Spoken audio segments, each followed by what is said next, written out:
مفتی صاحب سے میرا یہ سوال ہے، کیا ہم حکمت حاصل کر سکتے ہیں؟ دیکھیے، حکمت کا حصول جو ہے وہ کوئی ناممکن چیز نہیں ہے، کیونکہ حکمت کا مطلب ہے دانش مندی کی بات۔ آدمی دانش مندی کی باتیں، سمجھداری کی باتیں سیکھتا ہے۔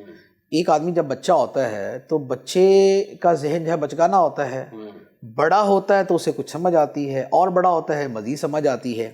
اب یہ سمجھ آنا کس سے ہوتا ہے؟ یہ سمجھ آنا اس سے بھی ہوتا ہے کہ وہ اپنے گھر والوں کو جب سمجھداری کے کام کرتے دیکھتا ہے تو کچھ اس سے سیکھتا ہے۔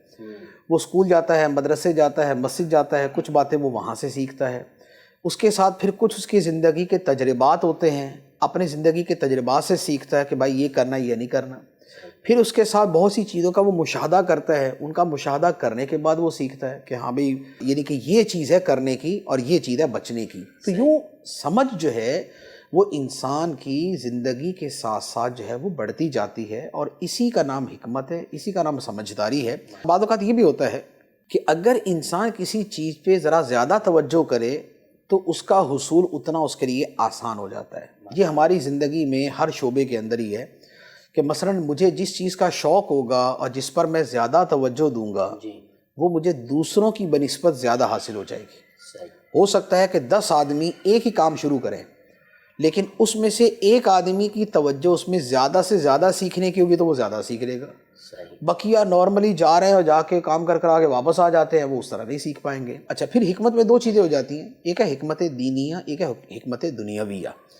حکمت دینیہ وہ ہے کہ دینی امور کے اندر بندے کی سمجھ بوجھ، اور حکمت دنیاویہ یہ ہے کہ دنیاوی کاموں کے اندر انسان کی سمجھ بوجھ۔ دنیاوی کاموں میں جو سمجھ بوجھ ہے، اس کا آج تک کا مشاہدہ یہ ہے کہ انسان سب سے زیادہ تجربے سے سیکھتا ہے، جبکہ اس کا سیکھنے کا ذہن ہو، ورنہ بار بار ٹھوکر کھاتا رہتا ہے اور پھر دوبارہ وہیں جا کے ٹکر مارتا ہے۔ تو اگر سیکھنے کا ذہن ہوگا نا تو ایک مرتبہ کی غلطی کے بعد دوسری مرتبہ وہ غلطی نہیں کرے گا۔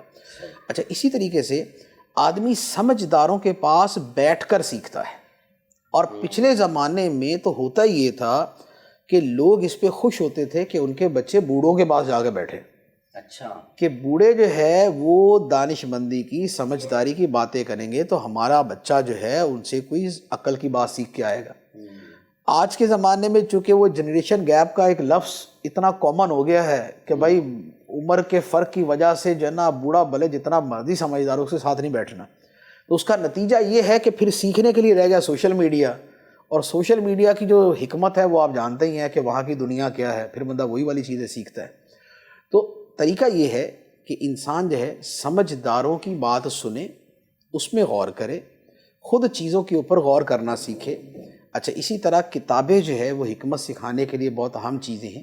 اسی طریقے سے خود جو قرآن مجید ہے، جو احادیث مبارکہ ہے، اگر آدمی ان کو بغور پڑھتا ہے، ان میں غور و فکر کرتا ہے تو اس سے بھی اس کو دانائی کی باتیں ملتی ہیں۔ اچھا، ایک اور طریقہ یہ بھی ہوتا ہے، اور وہ بڑا اچھا طریقہ ہے، بعض لوگ کرتے ہیں اور بڑا فائدہ بھی اٹھاتے ہیں، کہ زندگی میں کبھی بھی کوئی دانش کی بات، کوئی دانش مندی کی بات سننے کو پڑھنے کو ملے نا تو اسے اپنے پاس نوٹ کر لے۔ آدمی جب نوٹ کر لیتا ہے نا تو یہ محفوظ ہو جاتی ہے۔ اب اسے کبھی کبھار اسے پڑھتا رہے، کبھی کبھار پڑھتا رہے تو اب یہ چیز اس کے لیے یوں کہ اس کے ذہن کے اندر بیٹھنا شروع ہو جاتی ہے، ذہن میں بیٹھ جاتی ہے تو زندگی میں 20 مرتبہ اس کو وہ ایک جملہ ہی فائدہ دے رہا ہوتا ہے۔ اور ایسی یہ اقوال ذری جو ہوتے ہیں نا، یہ ساری یہی چیزیں ہوتی ہیں۔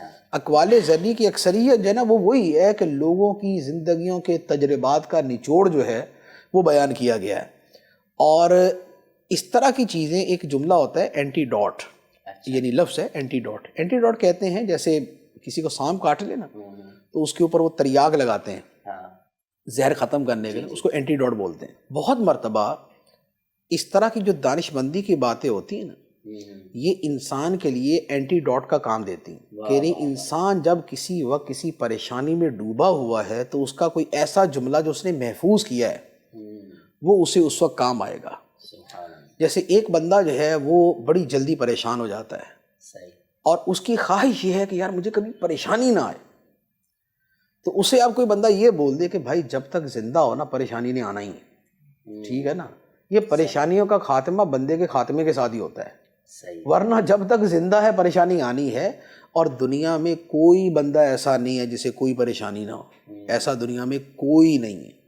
اب یہ اس طرح کی باتوں کا نچوڑ اگر آدمی اپنے ذہن میں رکھ لے نا تو وہ پھر اب جب کوئی پریشانی آئے گی نا تو وہ یہ نہیں کہے گا یار دنیا میں ہی دکھی ہوں یا میرے اوپر ہی پریشانی آتی ہے. اس کو پتہ ہے کہ بھائی یار سب پہ ہی آتی ہیں, زندہ ہوں تو پریشانی بھی آئے گی.